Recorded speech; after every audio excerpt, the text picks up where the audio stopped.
გადაცემის ამ ნაწილში ჩვენ ვსაუბრობთ ოცნების მიერ დაანონსებულ განათლების ეგრეთ წოდებულ რეფორმაზე, რომელსაც სპეციალისტებმა დეფორმა უკვე უწოდეს და ამ დეფორმის პირველივე ნაბიჯმა, რაც გამოიხატება თბილისის სახელმწიფო უნივერსიტეტისა და ტექნიკური უნივერსიტეტის გაერთიანებაში, ძალიან დიდი პროტესტი და კრიტიკა უკვე გამოიწვია.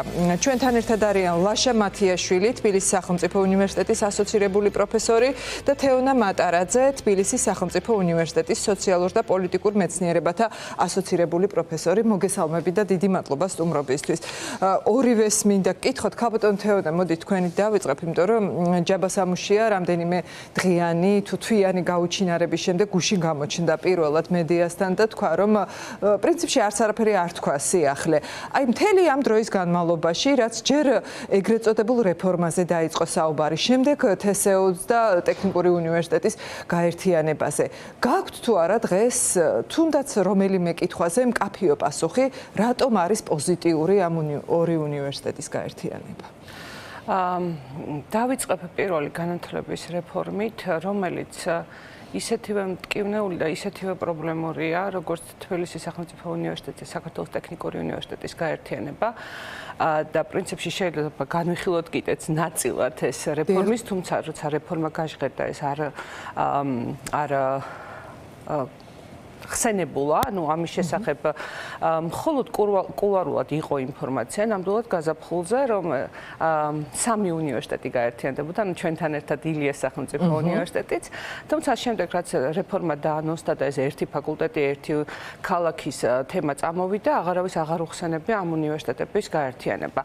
რაც შეეხება აკადემიურ საზოგადოებას, ჩვენ გვქონდა ერთი შეხვედრა რექტორთან, თუმცა მინდა გითხრათ, რომ ამ შეხვედრის ფარგლებშიც იმაზე მეტი ვერ გავიგეთ, რაც თქვათ გუშინ გავიგეთ ჩვენ მისგან, მათ შორის პოზიციონირება. უფრო მეცაც ვიტყვი რეფორმასთან დაკავშირებით, უფრო მეტად პოზიტიურად იყო განწყობილი ბატონი რექტორი, ეხლა ვიტყოდი, რომ უფრო თავშეკავებულია. თუმცა ხო, არ ქონდა მკაფიო პოზიცია, ის მხარს უჭერს ამ ორი უნივერსიტეტის გაერთიანებას თუ წინააღმდეგია? არა, მე პირადად ბატონ ჯაბას არ შევხვედრივარ, იმიტომ რომ სენატის და აკადემიური საბჭოს გაერთიანებულ ხდომაზე გითხრეს, რომ ეს არ არის ოფიციალური და ამიტომ არ შეგვიშვეს. ნუ ახლა კარების თვითნებურად არ შეგვიღია, ანუ როცა ვითხოვეთ გითხრეს, რომ არაფორმალურია და ამიტომ არ შეგვიშვეს და შემდეგ სტუდენტებს შეხვდა და ისიც ესე 5 სტუდენტი გამოარჩიეთ, ვინცაც შეხვდებით, ესეც სრულად გაუგებარია, იმიტომ რომ რექტორი უნდა ხვდებოდეს დიახ ყველა სტუდენტს და არ არჩევდეს რამდენ შეხვდება, რა ფორმატით შეხვდება და როგორ, ხო? მე რაც აი ამ ორი შეხვედრიდან გამოსული ინფორმაციით ვიცი, ის ხან ცდილობს რომ რაღაცა მედიატორის როლი ითამაშოს განათლების სამინისტროსთან და სთავაზობს რომ აი მოდი დავიწყოთ დისკუსია, ან ამ სტუდენტებს, ან მათ შორის ფაკულტეტებს უთხრათ რომ თქვენ შეაგროვეთ პოზიციები, რაღაცა ეს კარგია რომ გამოკითხვებს ატარებთ და მე ამ ხმას მივიტან, მაგრამ ეს არაფერი არ არის აბსოლუტურად ამ პროცესის შესაჩერებლად, იმიტომ რომ დიახ თბილისის სახელმწიფო უნივერსიტეტის რექტორი პირველი უნდა მიდიოდეს ამ პროცესის წინააღმდეგ და სწორედ ამიტომ ჩვენ პარასკევს, აი ხუთშაბათს როცა დაანონსდა თუ ოთხშაბათს, ჩვენ გავაკეთეთ გამოკითხვა, უბრალოდ მიმართვა დავწერეთ პირდაპირ რექტორის სახელზე, სადაც მას ვთხოვთ პირველი რომ აგვიხსნას რატომ გაჟღერდა ერთპიროვნული გადაწყვეტილება. მე დარწმუნებული ვარ, რომ მისი მხოლოდ ინფორმირება მოხდა წინა დღეს და ეს არ იყო კითხვა, მაგრამ ყოველ შემთხვევაში არგუმენტად ხო ეს მოყავს მიქანაძეს, როცა ამბობს, რომ ეს შეთანხმებული იყო რექტორთან და ვითხოვთ წერილობით პირველი ამის ახსნას, რატომ მიიღო ერთპიროვნული გადაწყვეტილება, იმიტომ რომ მართველი რგოლი არ არის მხოლოდ რექტორი, მართველი რგოლი არის სენატი, აკადემიური საბჭო, ასევე ადმინისტრაციის ხელმძღვანელი, ხარისხის უზრუნველყოფის სამსახურის ხელმძღვანელი და ანუ ამ მიმართულებით ვთხოვთ მას წერილობით პასუხს და ასევე რა თქმა უნდა ვითხოვთ ამ დამანგრეველი პროცესის შეჩერებას არა მხოლოდ თბილისის სახელმწიფო უნივერსიტეტის და საქართველოს ტექნიკური უნივერსიტეტის გაერთიანების, არამედ რეფორმის.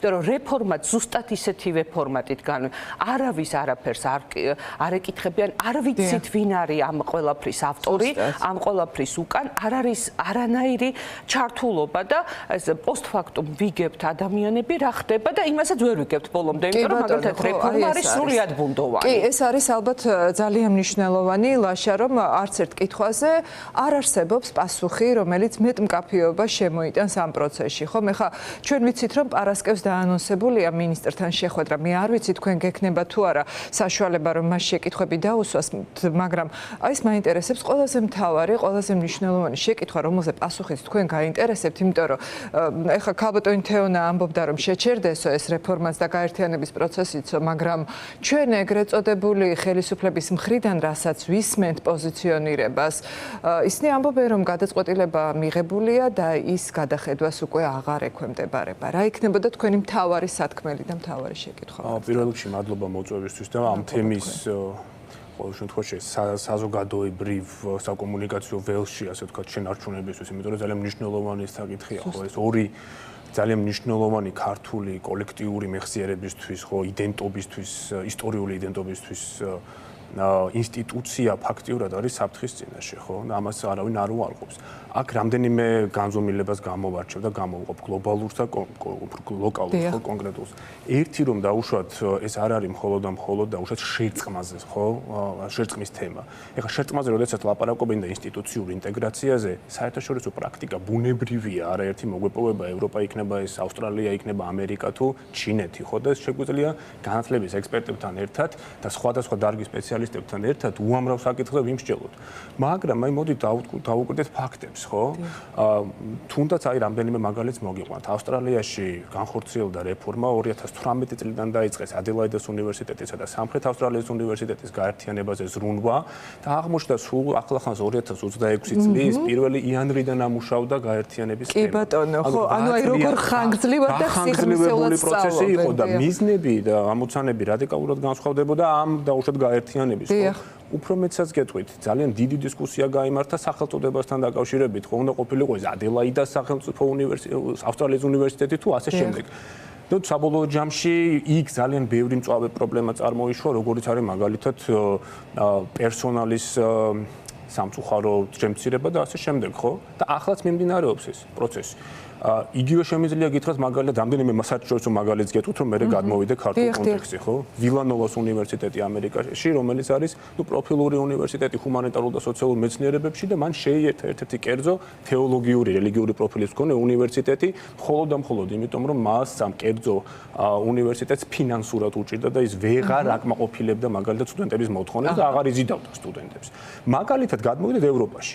ევროპაში ჩვენ რას ვხედავთ? არსებობს ტექნოლოგიური პროფილური უნივერსიტეტების ძალიან დიდი ტრადიცია, ხო, რომელსაც მაგალითად არავინ ხელს არ ახლებს. უამრავი მაგალითი შეგვიძლია დავასახელოთ. კერძოდ ფრაიბურგი იქნება ეს, ან მოდით აი ესე მიუნხენი, ხო, მიუნხენის ლუდვიგ მაქსიმილიანის უნივერსიტეტი და ტექნოლოგიური უნივერსიტეტი თან არსებობენ ერთად. ისინი ერთმანეთს ინსტიტუციურად აძლიერებენ, თანამშრომლობენ საერთაშორისო სამეცნიერო გაცვლით პროგრამებში არიან ჩართულები და ასე შემდეგ. შერწყმა როგორ არა მომხდარა გერმანიაში. მაგალითად გეტყვით რაინ-ვესტფალიის მიწაზე დუისბურგის უნივერსიტეტი და ესენის უნივერსიტეტი გაერთიანებულა და სახელი შეუნარჩუნებია დუისბურგ-ესენის უნივერსიტეტი. მაგრამ აქ კითხვა არის ხვაგვარად დასასმელი. ჩვენ რატომ დაგვჭირდა ეს ამ უნივერსიტეტების გაერთიანება და აქ უკვე მივდივართ ამ ცვლილებების საკითხთან, ხო, რომელიც ითვალისწინებს ერთი ფაკულტეტი, ერთი ქალაქის პრინციპს. დიდი ალბათობით ინსტიტუციური, პროგრამული, ასე ვთქვათ, და ინტეგრირება, ხო, დაჯამება, არ ვიცი, შედარება თუ შერწყმა ვერ ხდებოდა ამ ერთი ფაკულტეტი, ერთი ქალაქის პრინციპის კონტექსტში და შესაბამისად ორი ინსტიტუციის უბრალოდ ყოველგვარი წინასწარი მე ასეთი შთაბეჭდილება მრჩება ბუნებრივია აკადემიურ პერსონალთან კონსულტაციას აღარ გულისხმობ საერთოდ, ხო, ეს არის გაჟღერდა კიდეც, რომ ეს არის გადაწყვეტილება, რომელიც ზემოდან ქვემოთ მომდინარეობს. კი ბატონო. და შესაბამისად აქ მე საფრთხეს ვხედავ მათ შორის პროგრამების დონეზე, ხო? ერთი აკადემიური პროგრამების განხორციელების შესაძლებლობა რამდენად ექნება რომელიმე ინსტიტუციას? ну ასეც რა ინსტიტუცია გვექნება საერთოდ არ ვიცი ჩვენ ლაპარაკობთ რეფორმაზე 6 თვეა ამ ყველაფრისთვის მხოლოდ როგორც თვითონ ამბობენ ხო 6 თვეში არ ვიცი რეფორმაზე მე კიდე ერთ ციფრას ვიტყვი ეს არის ტრანსფორმა რაღაცნაირად ფორმის მიღმა გასვლა და საბოლოო ჯამში რა ტიპის ფორმას მივიღებთ რაღაცა მუტაცია იქნება თუ რა ხო დრო გვაჩვენებს თუმცა გრძელვადიან პერსპექტივაში რასაც უყურებ და გამომდინარე იქიდან რომ ვიცი საქართველოში მათ შორის სახელმწიფო უნივერსიტეტების ну ჩვენი იოანე ჯავახიშვილის სახელობის თბილისის სახელმწიფო უნივერსიტეტი უნივერსიტეტის მატერიალურ-ტექნიკური ბაზა, ბიუროკრატიული, ასე ვთქვათ, შეჭარბე და ასე შემდეგ, მათ შორის ტექნიკური უნივერსიტეტის, ხო? ამ ტიპის ოპტიმიზაცია მაგალითად, ისე რომ უმტკივნეულოდ წარიმართოს ყველაფერი, არის ფაქტიურად გამორიცხული.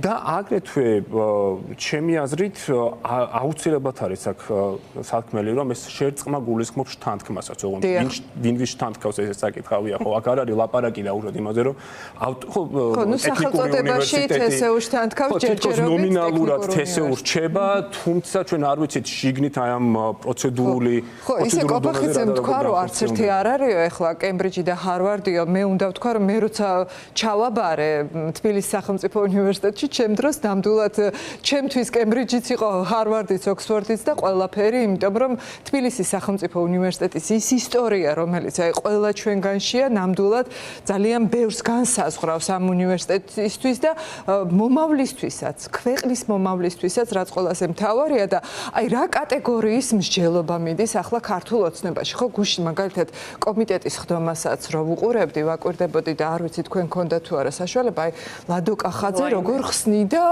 ამ ორი უზარმაზარი ისტორიის და სიმბოლოს მქონე უნივერსიტეტის გაერთიანებას, ხო, აი ორი დიდი გემიო და რაღაცა კატამარანს მივიღებთ ეხლა, აი ამ კატეგორიის მსჯელობაში რა მოლოდინი შეიძლება გქონდეთ ქაბატონ თეონა და თქვენგანაც აუცილებლად მინდა გამოვეხმაურო აი სრულად შეურაცხმყოფელ პოზიციას კობახიძის და სპეციალურად მე ჩემი თავს არ დავუჯერე და გუშინ გადავამოწმე მისი ბიოგრაფია. ის დუსელდორფში ჯავახიშვილის დასრულების შემდეგ წავიდა. იგივე არის პაპუაშვილის შემთხვევაშიც, ხო? მეც მგონი ლაშაცაც აქვს საზღვარგარეთ სწავლის გამოცდილება. მე მაქს პლანკში მიმიღეს TSU-ს შემდეგ. TSU-ს დიპლომებით და TSU-ს აღიარებაა, ხო, როცა ესეთი წამყვანი უნივერსიტეტები გიღებს შენ როგორც მის კურსდამთავრებულს და მე სულ ვამბობ რომ კი TSU მომცა ის ცოდნა რითაც შევძელი იქ მესწავლა და განვითარებული ყავი და ნუ აი არ ვიცი ეს შენ იცით მე რას ვფიქრობ როგორც პროფესორები ძალიან ხშირად შეიძლება ვაკრიტიკებდეთ ინსტიტუციას ან ინსტიტუციის ხელმძღვანელს და ეს ბუნებრივია შეგთავართ მაგრამ ეგრეთ წოდებული პრემიერის პოზიციიდან ამ წამყვან უნივერსიტეტებს ასე დასცინოდე და ესეთი ირონიული გამოთქმები გქონდეს, მე მგონია რომ ეს არის აღშფოთებაზე მეტი არის ამაზე სათქმელი, იმიტომ რომ შეურაცხყოფა მთელი აკადემიური სივრცის. კი ბატონო, თქვენ რას ფიქრობთ ლაშა, რა მოლოდინი შეიძლება გქონდეს ამ ვითარებაში? მე რო დაუბრუნდეთ თქვენ კითხვას ამ ლაინერებთან დაკავშირებით, ხო? მე ვფიქრობ რომ ამ გაერთიანებით ლაინერების დიდი არის ალბათობა იმის რომ აისბერგს დაეჯახო. ორივე ერთად. ნუ ერთი ამ შემთხვევაში, ხო? ამიტომ არანაირი სიმართლე გითხრათ პოზიტიური მოლოდინი არ გამოჩნია. არა, არ მაქვს. აქ არის კიდევ აუცილებლად აღსანიშნავი ავტონომიურობის თემა ცხადია, ხო? და ეგრეთ წოდებული წამყვანი პროფესორის ახალი საშტატო ერთეულის შემოთავაზება, რაც ჩემი აზრით არის ნუ ყოველგვარი აკადემიური სტანდარტებისაგან ძალიან შორს. მათ შორის, როდესაც ჩვენ საერთაშორისო გამოცდილებაზე ვლაპარაკობთ, ხო, წამყვანი თავის დარგშიც და ზოგადად ხო უნივერსიტეტებზე უნივერსიტეტი და ზოგადად აკადემიური სფერო არის ის სფერო, სადაც არ არსებობს იერარქიული ვერტიკალური მართვის ხისტი მოდელი, ხო, აქ ჩვენ კოლეგები ვართ და შესაბამისად ყველა თანამშრომლობის პრინციპზე დაფუძნებულ, ასე ვთქვათ, ინსტიტუციურ აკადემიურ პროცესში ვართ ჩართული, ხო და შესაბამისად აი ეს წამყვანობა და რისი წამყვანობა ძალიან თოთ, აი მე თუ ამიხსნის გამაგებინეთ ერთმეც თუ აქვს რაღაცა ესეთი დეფინიცია. მაგალითად, როგორია ხო ნორმალური აკადემიური პროცესი, იქ შეიძლება რა უშუალოდ საერთაშორისო დაფინანსება გრანტი მოიპოვა და მათ შორის ასისტენტ პროფესორმა ჩართო სრული პროფესორი სიტყვაზე ხო კვლევით პროცესში. ანუ ეს არ არის რომ მხოლოდ ერთ ადამიანზე უნდა იყოს. კი ბატონო. თუმცა აქაც არის ერთი საკითხი, მე ვფიქრობ ასეთ რამეს რომ უნივერსიტეტში ამ ტიპის დიფერენციაცია გამოიწვევს საკმაოდ დიდ უკმაყოფილებას, იმიტომ რომ ეს არის ჰორიზონტული სფერო და არ ექვემდებარება ვერტიკალურ, ასე ვთქვათ, იერარქიულ სისტემას, როგორც უკვე ვთქვი. და კიდევ ერთი რაც ალბათ სათქმელია ოპტიმიზაცია.